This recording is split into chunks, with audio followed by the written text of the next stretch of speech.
name is Father Boniface. I'm the Director of Spiritual Formation at St. Vincent Seminary.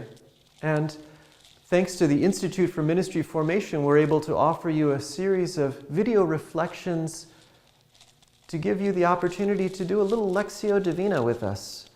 Lectio Divina is that Benedictine spiritual practice of praying with sacred scripture. We start with reading, a little meditation, prayer, and rest in contemplation.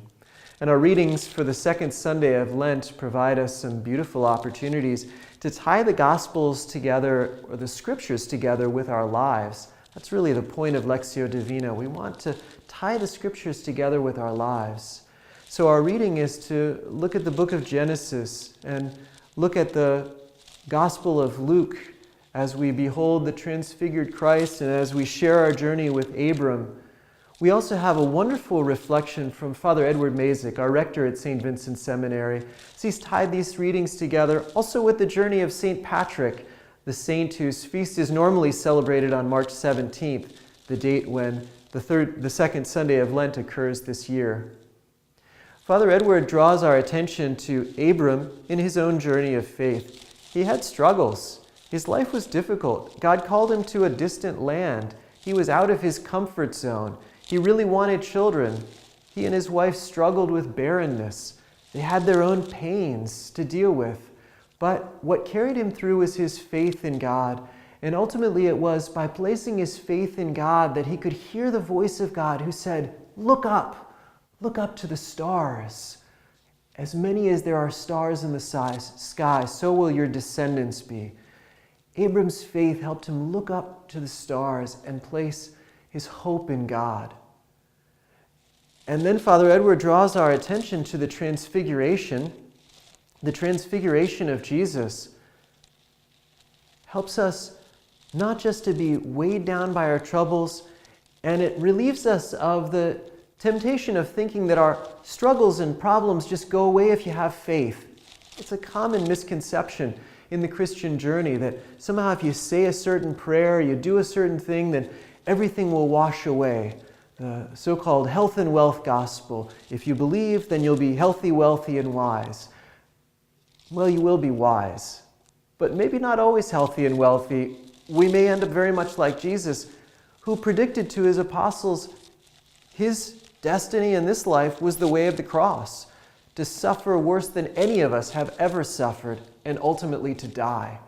That's where his life would end. But through faith, it doesn't wash away our struggles. It helps us look beyond them.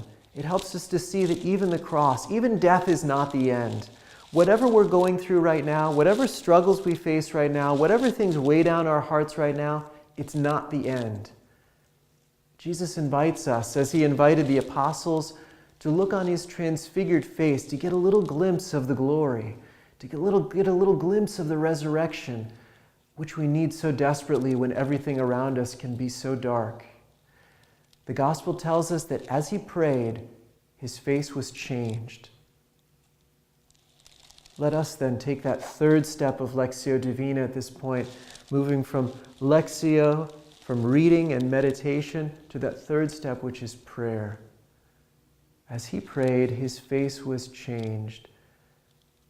Jesus, help us to look on your transfigured face right now.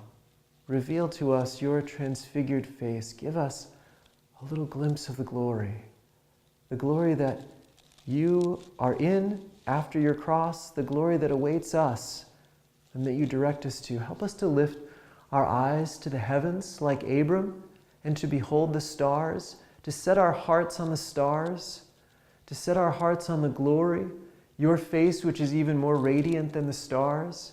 Help us to do that right from the midst of our trials. Let us feel in this moment what weighs down our hearts the most, the troubles that afflict us and the things that we struggle with, the questions that are unanswered and the problems that seem to have no solution. And help us right from the midst of that heavy weight to look up to the stars, to look up to your transfigured face, and to find strength in you. Give us the wisdom that we need to persevere.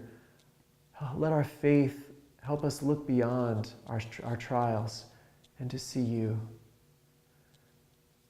And I invite you, friends, now just to rest in a moment of silence. Jesus is close to us. We can use that little phrase from the gospel to focus our attention. As he prayed, his face was changed. As he prayed, his face was changed. As he prayed, his face was changed.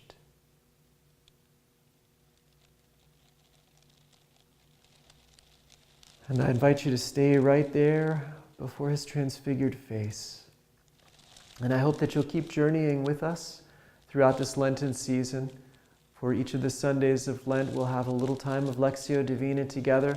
Please also look at the other activities, the other events that are being offered through the Institute of Ministry Formation at St. Vincent Seminary by going to our website, imf.stvincentseminary.edu, or send us an email with any questions or comments by emailing imf@stvincent.edu.